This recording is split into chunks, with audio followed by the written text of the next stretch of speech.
channel Ngulik Horor.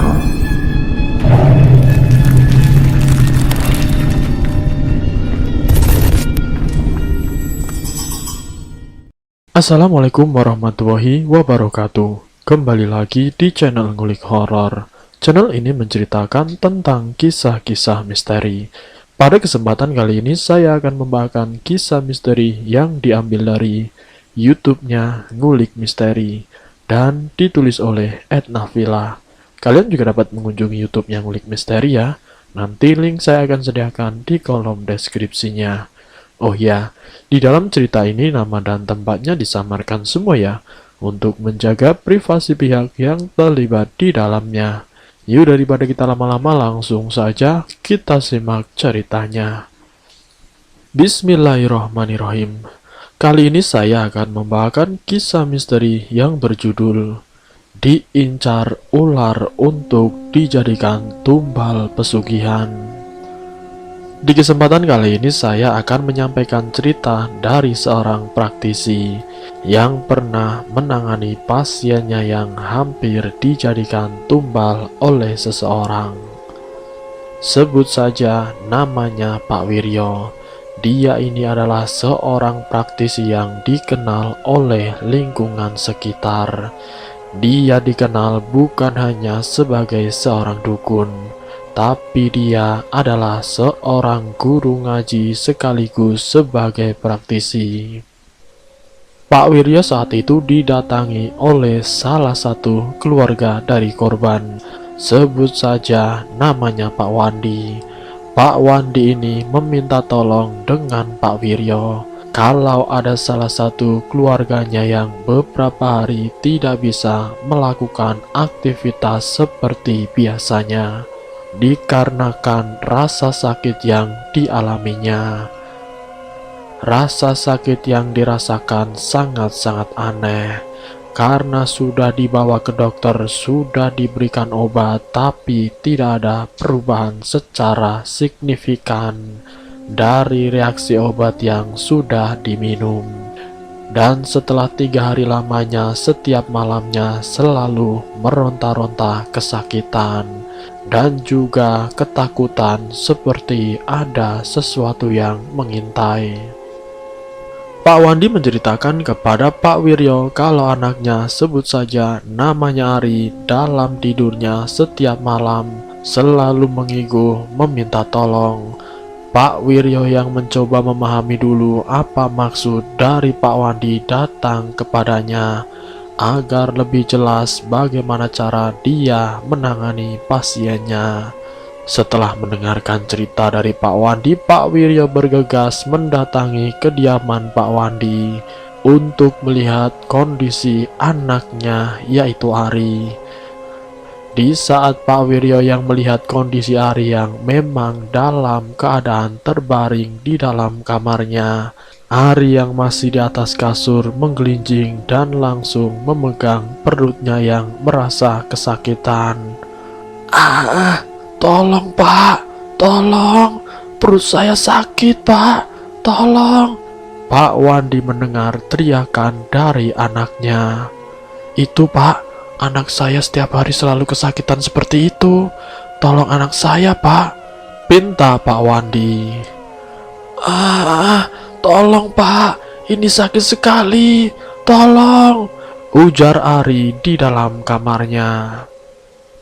Pak Wiryo yang melihat kondisi Ari yang sangat kesakitan, Pak Wiryo mencoba membantu dengan beberapa doa-doa yang dipanjatkan dan juga dibacakan oleh Pak Wiryo.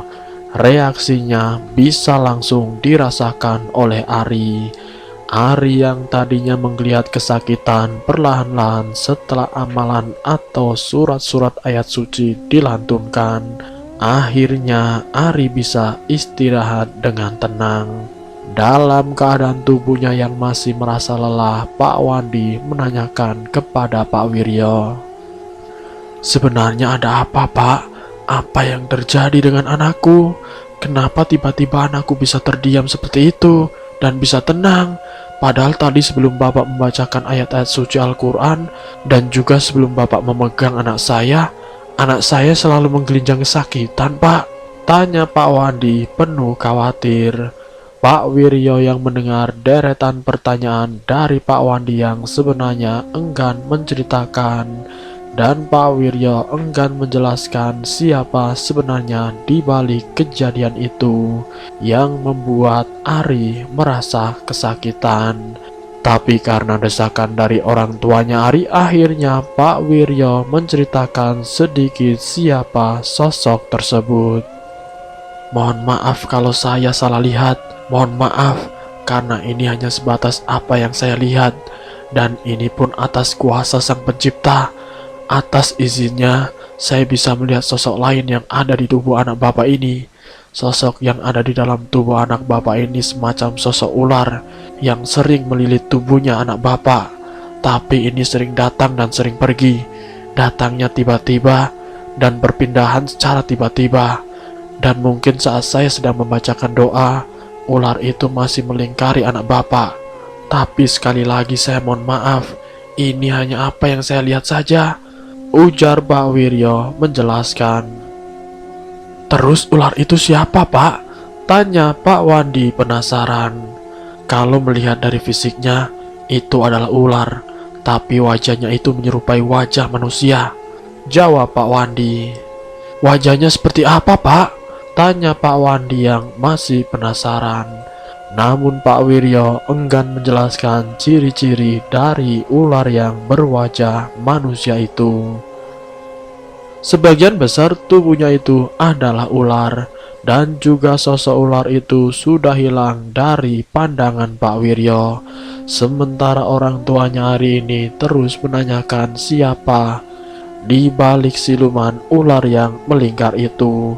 Siapa yang sudah membuat anaknya sakit-sakitan. Mohon maaf, Pak, saya tidak mau menimbulkan fitnah. Saya tidak mau menuduh siapapun, karena ini tidak terlihat secara kasat mata, yang tidak bisa dibuktikan secara nyata. Yang paling penting dan yang paling utama, semoga saja anak Bapak tidak lagi diganggu oleh ular itu. Semoga saja diberikan umur panjang dan diberikan keselamatan, serta diberikan perlindungan oleh Allah Subhanahu wa Ta'ala, Pak, ujar Pak Wiryo. Tapi sebenarnya dari mana ular itu berasal, Pak? Pak Wiryo ditanya terus oleh Pak Wandi. Sementara Pak Wiryo masih enggan menjelaskan, karena mungkin ini ada kaitannya dengan apa yang pernah dilakukan Pak Wandi. Entah itu melakukan kesalahan terhadap si pemilik ular, atau juga mungkin dengan cara dia meminta uang, atau dengan cara dia meminjam atau memakai uang terus tidak dikembalikan.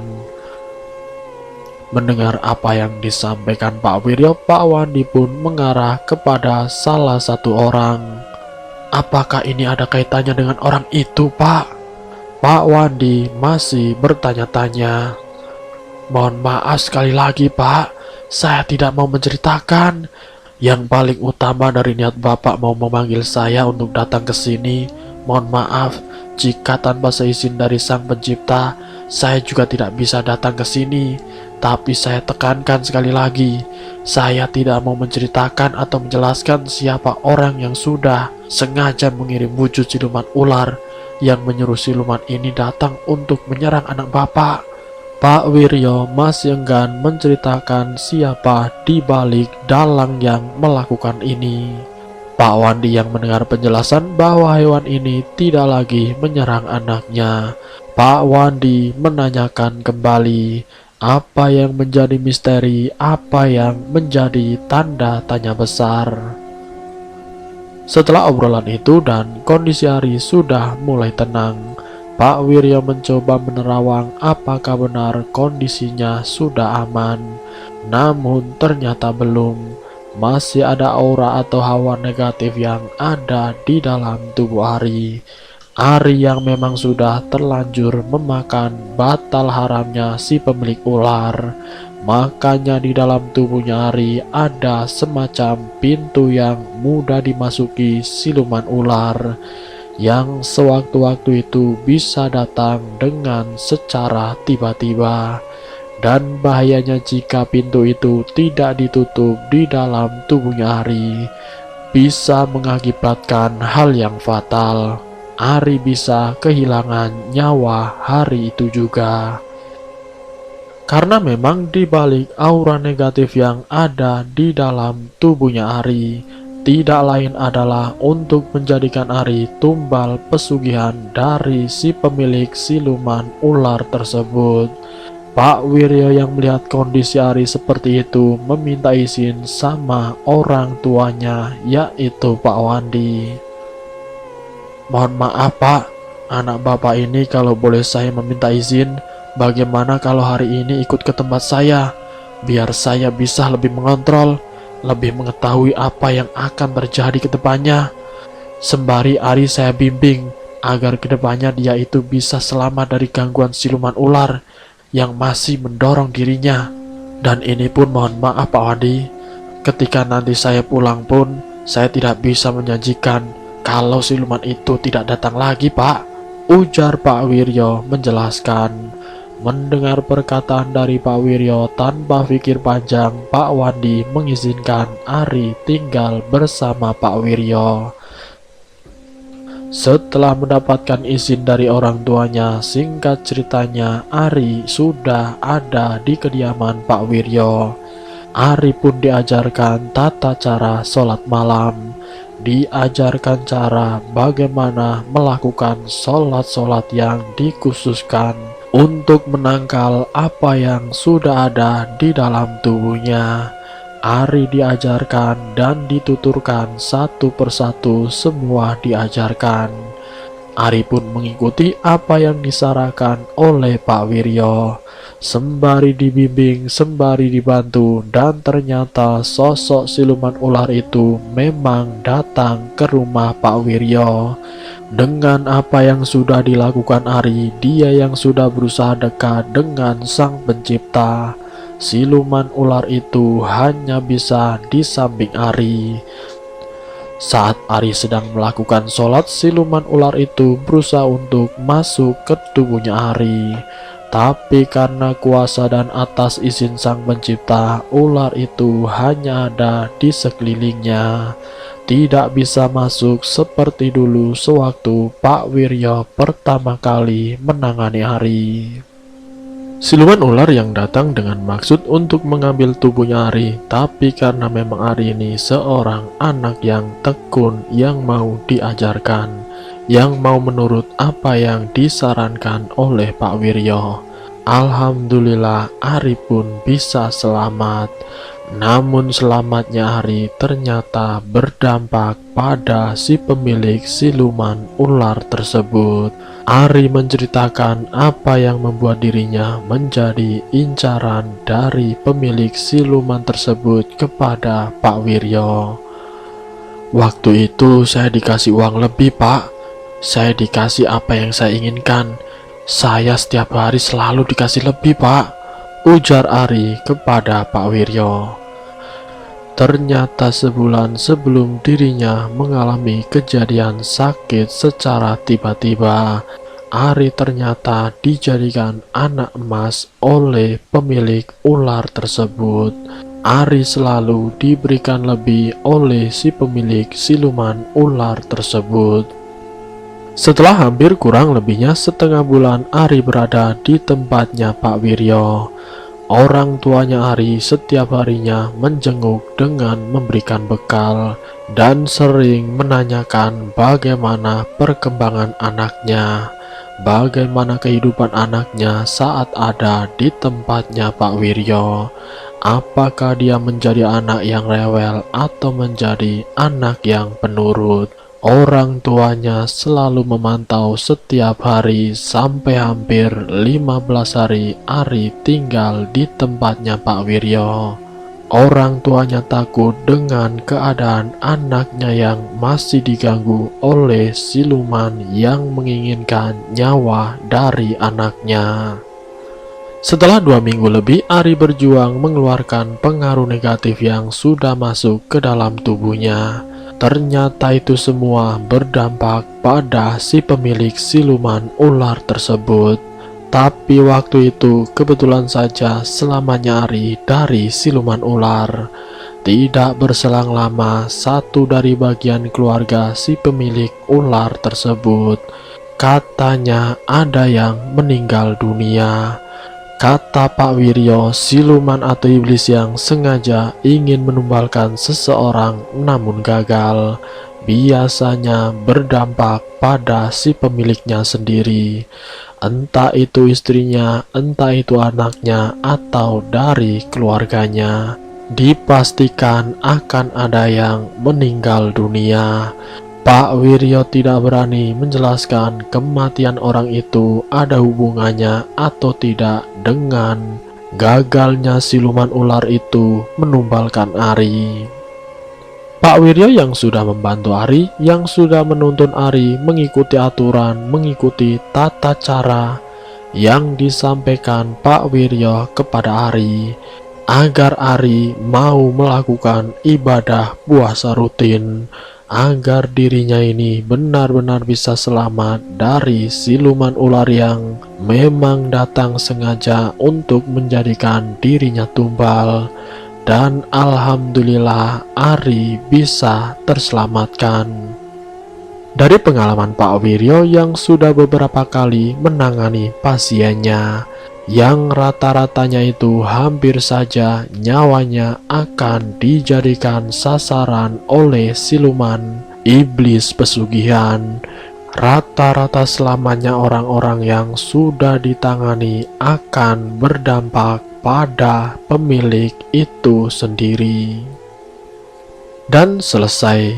Semoga dari kisah ini kita dapat mengambil hikmah dan pelajaran, ambil sisi positif dan buang jauh-jauh sisi negatifnya. Semoga kisah ini bisa memberikan wawasan untuk kita semua. Terima kasih untuk kalian yang sudah mampir di channel kami. Jika kalian tertarik dengan video kami, silahkan tekan tombol like, share, dan komen. Tekan subscribe untuk mengikuti video-video kami yang selanjutnya. Wassalamualaikum warahmatullahi wabarakatuh.